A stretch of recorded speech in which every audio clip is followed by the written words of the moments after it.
আসসালামু আলাইকুম প্রিয় বন্ধুরা, আজকে নিয়ে এসেছি ২০১৪ সালের এক দুর্দান্ত science fiction cinema young ones.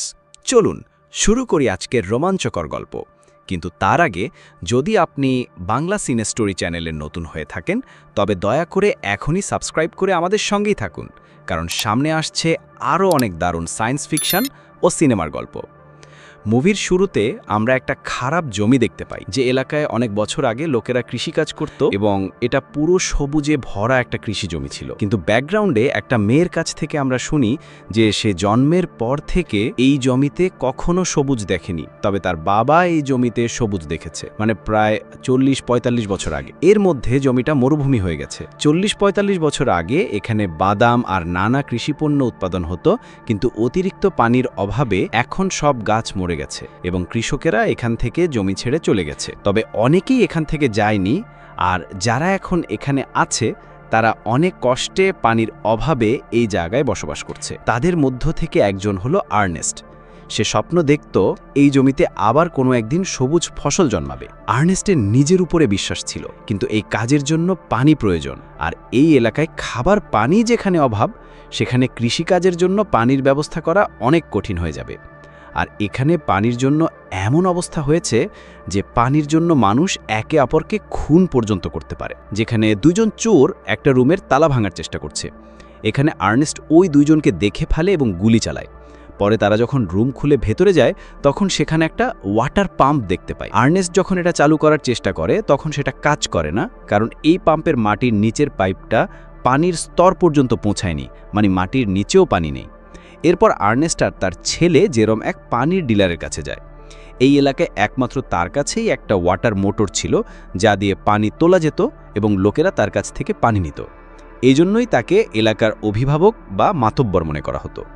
সেখানে গিয়ে আর্নেস্ট তাকে অনুরোধ করে তাদের জমিতে একটু পানি দেওয়ার জন্য। উত্তরে ওয়াটারম্যান বলে, আমি তোমাকে অবশ্যই পানি দেব, কিন্তু এর বদলে তোমাকে অনেক টাকা দিতে হবে। কিন্তু এত টাকা আর্নেস্টের কাছে ছিল না। এরপর আর্নেস্ট আর জেরম বাড়ির দিকে রওনা দেয়। ঠিক তখনই রাস্তায় তাদের গাধার পা ভেঙে যায়। উপায় না দেখে তারা গাধাটাকে রাস্তায় মেরে ফেলে। বাড়িতে আসার পর আমরা দেখি জেরোমের বোন খাবার সার্ভ করছে। তারপর দেখি পানির অভাবে সে মাটি দিয়ে থালা বাসন পরিষ্কার করছে। তাদের কাছে পর্যাপ্ত খাবার পানি নেই, আর সেখানে আবার বাসন পরিষ্কার করবে কিভাবে?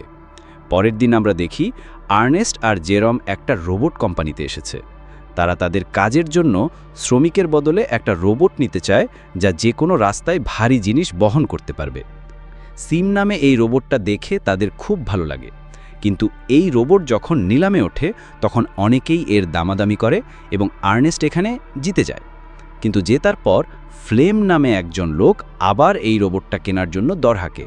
তবে নির্ধারিত সময়ে আবারও আর্নেস্ট বিজয় হয় এবং রোবটটা তার হয়। তারপর আমরা দেখি দুই বাবা ছেলে একটা হাসপাতালে যায়, যেখানে জেরোমের মা ভর্তি আছে। জেরোমের মায়ের শরীরে এমন সমস্যা ছিল যার হাঁটার জন্য কৃত্রিম সাপোর্টের প্রয়োজন হয়, আর সেটা অনেক দামি ছিল, যা কেনার মতো টাকা তাদের ছিল না। এই জন্য তার মা হাসপাতালেই থাকত। জেরোম তার মায়ের সঙ্গে কিছু সময় কাটিয়ে আবার তারা দুইজন বাড়ি ফিরে যায়। ফেরার পথে আর্নেস্ট আর জেরম একটা পেট্রোল স্টেশনে থামে, যেখানে আর্নেস্ট তৃষ্ণা মেটানোর জন্য পেট্রোল পর্যন্ত পান করে। তখনই তারা একটা দম্পতিকে দেখতে পায় এবং তাদের কাছে পানি চায়। তারা আর্নেস্টকে অনুরোধ করে যেন আর্নেস্ট তাদের বাচ্চাটিকে কিনে নেয়, কারণ এই বাচ্চাটির যত্ন নেওয়ার মতো টাকা তাদের কাছে নেই। তখন আর্নেস্ট তাকে উপদেশ দেয়, যাই হোক না কেন বাচ্চাকে কখনো বিক্রি করো না, বলে তাকে কিছু পানি দিয়ে সাহায্য করে।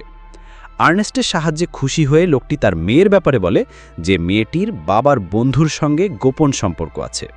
এরপর আর্নেস্ট বাড়ি গিয়ে তার মেয়েকে সবকিছু জিজ্ঞাসা করে। মেয়েটি সেটা স্বীকারও করে এবং বাবাকে বলে যে আমি আপনাকে অনেক ঘৃণা করি। এ কথা শুনে আর্নেস্ট প্রচণ্ড রেগে গিয়ে মেয়েটিকে একটা ঘরে তালা দিয়ে আটকে দেয়, এমনকি জানালাটাও পেরেক দিয়ে বন্ধ করে দেয়। এরপর আর্নেস্ট আর জেরোম দেখে তাদের রোবটটা নেই, কেউ তাদের রোবট চুরি করেছে।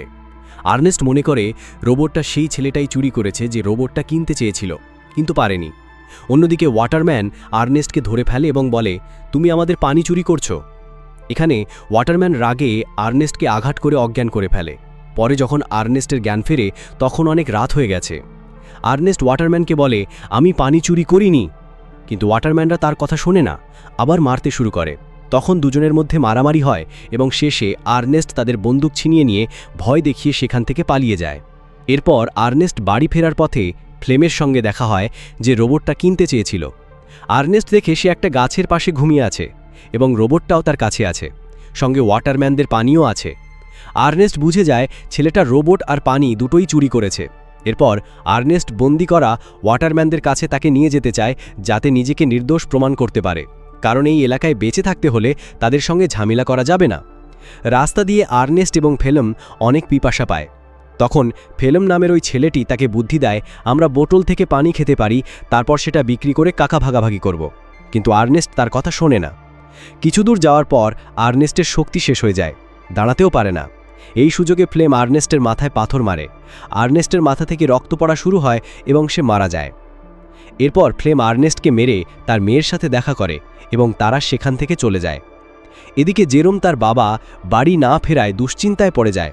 খুঁজতে বের হয়ে সে রাস্তায় সে রোবটটিকে খুঁজে পায়, আর কিছুটা সামনে গিয়ে জানতে পারে তার বাবা মারা গেছেন।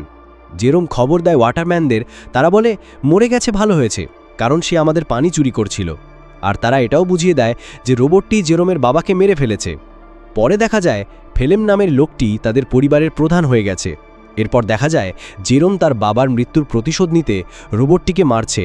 ঠিক তখনই ফেলেম আসে এবং তাকে শান্ত করতে বলে, আমি তোমার বোনকে খুব পছন্দ করি, ওকে বিয়ে করব আর তোমাদের পরিবারের দায়িত্ব নেব, তাই এখন আমার কথা তোমাকে শুনতেই হবে।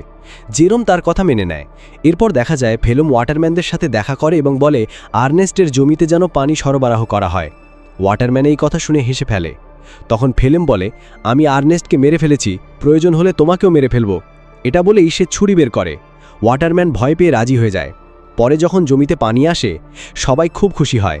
ফেলেম দিনরাত পরিশ্রম করে জমিতে ফসল ফলানোর জন্য কাজ করতে থাকে। কয়েক মাস পর সেখানে ফসল জন্মাতে শুরু করে আর সবাই খুশি হয়। তারপর ফেলেম জেরমের বোনকে বিয়ে করে। কিন্তু পরে ব্যাংক থেকে কিছু লোক আসে। তারা বলে, আর্নেস্ট আমাদের কাছ থেকে রোবট কেনার জন্য অনেক বড় ঋণ নিয়েছিল, কিন্তু তা শোধ করতে পারেনি, তাই এই জমি আমাদের হবে, কারণ সেই জমিকে বন্ধক রেখেছিল। কিন্তু এই জমিতে ফেলেম অনেক টাকা খরচ করেছে, প্রচুর পরিশ্রম করেছে, তাই এত সহজে জমি ছেড়ে দেবে না।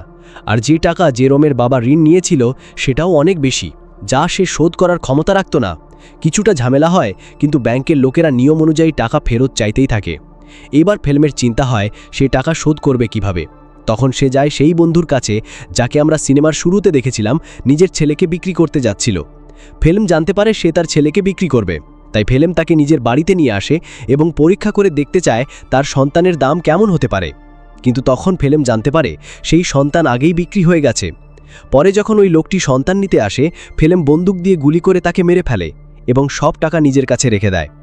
তখন ফেলেম লোকটিকে গুলি করে মারে। গুলির মধ্যে একটা গুলি পড়ে রোবটের গায়ে, যার কারণে রোবটের ভিতরে কিছু সমস্যা দেখা দেয় এবং অটোমেটিক সিস্টেম চালু হয়ে যায়। এর ফলে রোবটটি নিজের ফ্যাক্টরির দিকে একা চলে যেতে থাকে। পরের দিন ফেলেম সব টাকা ব্যাংকে জমা দিয়ে দেয়, আর ওই টাকা ছিল বাচ্চা বিক্রির টাকা। জেরোম মনে করে যেহেতু ফেলাম টাকা দিয়ে দিয়েছে আর রোবটটিও নেই, হয়তো ফেলাম রোবটটি বিক্রি করে দিয়েছে। অন্যদিকে আমরা দেখি রোবটটি ফ্যাক্টরির কাছেই চলে এসেছে। তারপর ফ্যাক্টরি থেকে জেরোমের কাছে ফোন আসে যে তাদের রোবটটা স্বয়ংক্রিয়ভাবে ফিরে এসেছে এবং তারা রোবটটি নিয়ে যাবে। এই কথা শুনে জেরোম খুব অবাক হয়, কারণ ফেলাম আগে বলেছিল সে রোবট বিক্রি করে সব টাকা পরিশোধ করে দিয়েছিল। এরপর জেরোম ফেলামকে জিজ্ঞাসা করে, তুমি কি রোবট বিক্রি করে দিয়েছ? এই কথা শুনে ফেলাম কোনো উত্তর দেয় না, বরং খুব রেগে যায়। ফেলামকে রেগে যেতে দেখে জেরোম চুপ থাকে। তারপর সে বলে, আমি সন্ধ্যায় মায়ের সঙ্গে দেখা করতে যাচ্ছি। কিন্তু জেরোমের আসল পরিকল্পনা ছিল ভিন্ন, সে ওই রোবট ফ্যাক্টরিতে যাবে। তারপর সে বর্ডার ক্রস করতে যায়, কিন্তু বর্ডার গার্ডরা তাকে যেতে দেয় না। তখন আমরা দেখি একজন মেয়ে আসে এবং বলে, আমি তোমাকে বর্ডার ক্রস করিয়ে দিব। মেয়েটি একটা মালগাড়ির ভেতরে জেরোমকে বসিয়ে বর্ডার ক্রস করিয়ে দেয়। এরপর তারা দুজন আবার দেখা করে। এরপর জেরোম ওই ফ্যাক্টরিতে পৌঁছায়। ফ্যাক্টরির একজন কর্মী তাকে রোবটগুলোর সব ফাংশন দেখায়। তখন দেখা যায় রোবটের একটা ফাংশন হলো সিসিটিভি ফুটেজ মেমোরি হিসেবে রেকর্ড করে রাখে। ওই ফুটেজ দেখে জেরোম জানতে পারে তার বাবার মৃত্যু কিভাবে হয়েছিল। এখন জেরোম বুঝতে পারে তার বাবাকে ফেলাম নিঃসঙ্গভাবে খুন করেছে। পরে সন্ধ্যায় বাড়ি ফিরে সে ফেলামের সঙ্গে কোনো কথা বলল না। এরপর আমরা দেখি জেরোম আর ফেলাম শিকার করতে যায়। এরপর দেখা যায় জেরোম তার বাবার বন্দুক লুকিয়ে রাখে। খাবারের টেবিলে ফেলাম বলে, তোমাকে রবি ডেকেছে। মানে যে ছেলে তার বাচ্চা বিক্রি করতে চেয়েছিল সে আমার বন্ধু ছিল। এই কথা শুনে ফেলাম অবাক হয় এবং বলে, আমি তো তাকে মেরেই ফেলেছি, আবার আমাকে কিভাবে ডাকছে? তারপর আমরা দেখি ফেলম একটা চিঠি পায় যা জেরোম তাকে পাঠিয়েছে রবিন নামে। চিঠিতে ফেলমকে একটা নির্জন জায়গায় ডাকা হয়েছে। ফেলম খুব কনফিউজড হয়, সে ভাবতে থাকে সে তো মারাই গিয়েছে, তাহলে আমাকে চিঠি দিয়েছে কিভাবে? সেজন্য সে রবির সঙ্গে দেখা করতে সেই ডাকার জায়গায় যায়। সেখানে গিয়ে সে জোরে জোরে ডাকতে থাকে, তখন সে একটা গর্তে পড়ে যায় এবং তার 2 পা ভেঙে যায়। সেটাই ছিল সেই জায়গা যেখানে জেরোমের বাবা আর্নেস্টকে ফেলাম মেরেছিল। তখন আমরা দেখি জেরোম সেখানে উপস্থিত থাকে। ফেলাম জেরোমকে দেখে সাহায্যের জন্য বলে এবং উল্টো জেরোমকে গুলি করতে বলে, কিন্তু মরে যাওয়ার সময় বুঝতে পারে জেরোম সব বুঝতে পেরেছে। তখন সে জেরোমকে বলে ওটা একটা অ্যাক্সিডেন্ট ছিল। এই ঘটনার 2 দিন পর জেরোম বাড়িতে আসে। এরপর আমরা দেখি জেরোমের বোন তার স্বামীর অপেক্ষায় আছে, কিন্তু জেরোম ধরে নেয় সে তার স্বামী সম্পর্কে কিছুই জানে না। এরপর সে তার বোনকে বলে তার স্বামীর হয়তো আসতে কিছুদিন সময় লাগবে, তোমার অপেক্ষা করার প্রয়োজন। তারপর জেরোমের বোন বলে, আমরা হয়তো মাকে হাসপাতাল থেকে বাড়ি আনতে পারবো, কারণ আমাদের কাছে এখন অনেক টাকা রয়েছে এবং এই মেশিনটা এখন আমরা কিনতে পারবো। মুভির শেষে আমরা দেখি জেরোম ওই রোবটটির সব মেমোরি ডিলিট করে ফেলে। এরপর মুভিটা শেষ হয়।